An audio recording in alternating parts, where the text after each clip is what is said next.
श्री हरि विष्णु की जय। आप सभी का स्वागत है मेरे YouTube चैनल भक्तिपीडिया पर।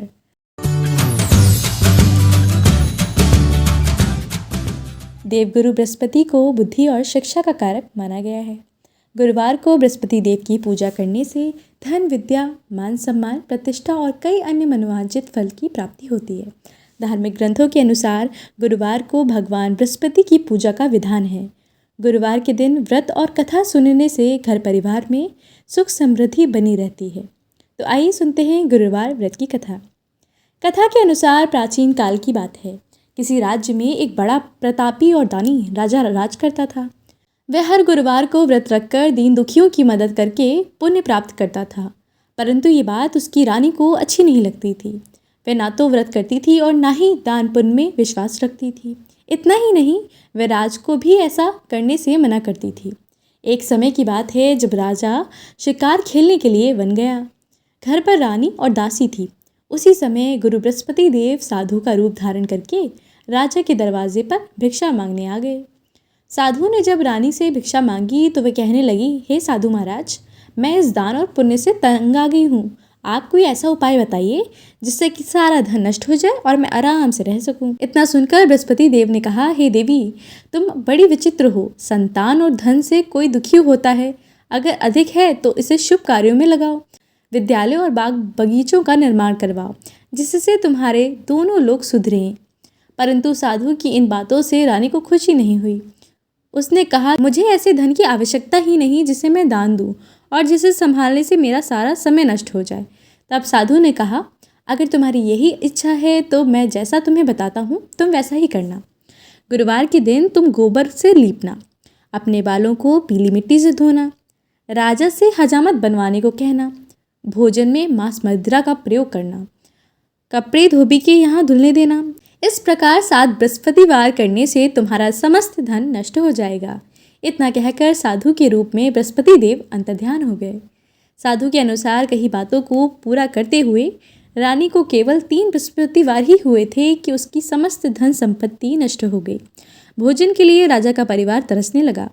तब एक दिन राजा ने रानी से बोला कि हे रानी, तुम यहीं रहो, मैं दूसरे देश को जाता हूँ, क्योंकि यहाँ पर सभी लोग मुझे जानते हैं, इसीलिए मैं कोई छोटा कार्य नहीं कर सकता।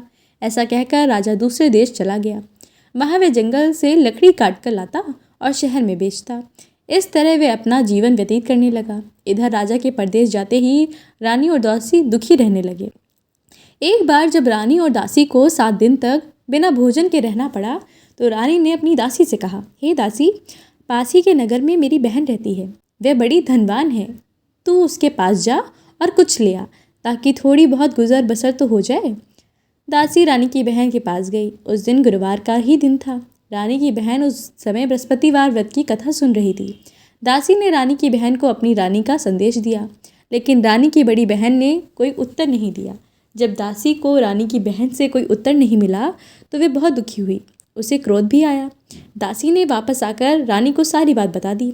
ये सुनकर रानी ने अपने भाग्य को कोसा। उधर रानी की बहन ने सोचा कि मेरी बहन की दासी आई थी, परंतु मैं उससे नहीं बोली, इससे वह बहुत दुखी हुई होगी।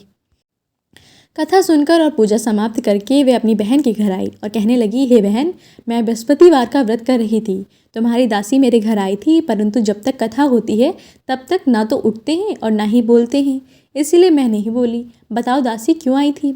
रानी बोली, बहन, तुमसे क्या छिपाऊं, हमारे घर में खाने तक को अनाज नहीं है। ऐसा कहते कहते रानी की आंखों से आंसू भर आए। उसने दासी समेत पिछले 7 दिनों से भूखे रहने की पूरी बात अपनी बहन को बताई। रानी की बहन बोली, देखो बहन, भगवान बृहस्पति देव सबकी मनोकामना पूर्ण करते हैं। देखो, शायद तुम्हारे घर में अनाज रखा हो। पहले तो रानी को विश्वास नहीं हुआ, पर बहन के आग्रह पर उसने अपनी दासी को अंदर भेजा तो उसे सचमुच अनाज से भरा एक घड़ा मिल गया। ये देखकर दासी को बड़ी हैरानी हुई। दासी रानी से कहने लगी, हे रानी, जब हमको भोजन नहीं मिलता तो हम व्रत ही तो करते हैं, इसीलिए क्यों ना इनसे व्रत और कथा की विधि भी पूछ ली जाए ताकि हम भी व्रत कर सकें। तब रानी ने अपनी बहन से बृहस्पतिवार व्रत के बारे में पूछा। उसकी बहन ने बताया, बृहस्पतिवार के व्रत में चने की दाल और मुनक्का केले की जड़ में अर्पित करें तथा दीपक जलाएं। व्रत कथा सुने, पीला भोजन ही करें। इससे बृहस्पति देव और भगवान विष्णु प्रसन्न होते हैं। व्रत और पूजा की विधि बताकर रानी की बहन अपने घर लौट गई। 7 दिन के बाद जब गुरुवार आया तो रानी और दासी ने व्रत रखा। वह घुड़साल में जाकर चना और गुड़ लेकर आईं। फिर उससे केले की जड़ तथा विष्णु भगवान की पूजा की। अब पीले भोजन की चिंता को लेकर दोनों बहुत ही दुखी थी। चूँकि उन्होंने व्रत रखा था इसीलिए बृहस्पति देव उनसे प्रसन्न थे।